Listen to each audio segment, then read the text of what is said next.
Hey friends, I was spending some time on the Handyman Journey Mastermind group on Facebook the other day, and I came across a really cool comment by Josh Flip Wilson. It was a really great comment, and it was about marking up. So I thought it'd be interesting to talk about, should you mark up your materials and kind of the mindset around that.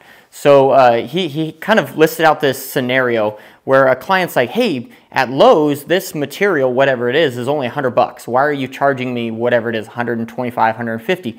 And he says to the client, yeah, you're right. At Lowe's, it's $100, but this product is not at Lowe's. This product has been shopped for, loaded, delivered, and set up at your home, so it's not at Lowe's. That's why it's an additional amount. So that's really the mindset that comes around markup, is a lot of people have, I think it's a moral issue with markup. They feel like we are ripping the client off if we mark up materials. But at the end of the day, I'm going to tell you, you're actually losing money if you don't mark up materials. Because at the end of the day, it's $100 at Lowe's, right? But you do have to shop for that. You have to pick it up. You have to deliver it. I think the biggest thing that most people don't think about is just getting the right part, right? Because if you send the client to Lowe's, they might get a part, but it might not be the right part, or it might not be the right part that you want to use because you've experienced this job over and over and you know what needs to be used for this particular moment. And that's also some of the value that the client is paying for.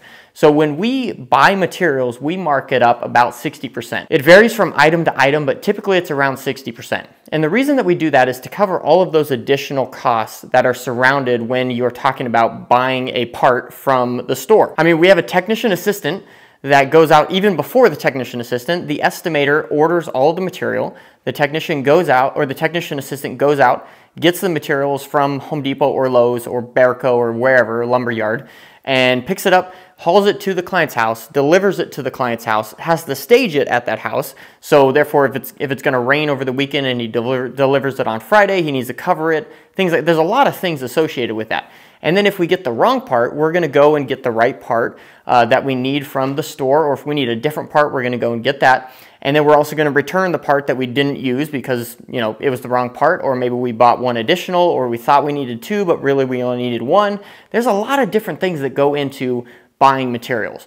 Now, there's a few different ways people do it. You can either mark up the actual cost of the item, or some people put a line item on every job, or a hidden line item on every job. They just add it to the materials or add it to the total cost of labor, whatever it is.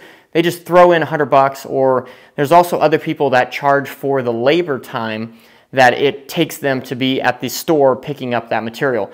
There's many different ways to do it, but at the end of the day, you need to be charging for you going to the store and getting that material. And if you're super concerned about it, this is how most people do it. I mean, Walmart is selling whatever they're selling for $15. Do you think that they bought that thing for $15? No. They probably bought that thing for like $10 and maybe even $5, and then they're marking it up because they had to have it shipped to them. They have to store it at their location, and then they have to sell it to you. So they have a whole lot of costs involved in that piece of material, and so therefore they are marking that up. They're selling it for more than they bought it for, and that's exactly what handymen are doing, or construction workers are doing when they are marking up materials, is we buy it for $100 and we sell it for $125, or whatever it is for your particular business. It varies from business to business. You guys are handy, and I know that, but the hardest part about this business is actually the business side of business. That is why I have created a coaching program that is exactly for that specific reason. The Handyman Academy is our premier coaching program that will help you learn everything that you need from startup all the way to creating systems and processes so that you can hire employees so the business can essentially run without you. The Handyman Academy now has open registration, and I would absolutely love to talk with you about how I can help you with your handyman business. Go ahead and set up a free consultation call with me at handymanjourney.com/coaching. All right, let's get back to today's video. But at the end of the day, that's something that you can use when you're talking to a client, is that yes, this part is $100 at Lowe's, but this part is not at Lowe's. This part is here at your house in my hands, right? It's ready to be installed. We have already shopped for it. We've bought it. Another huge thing that goes into that is we're buying that material on our credit.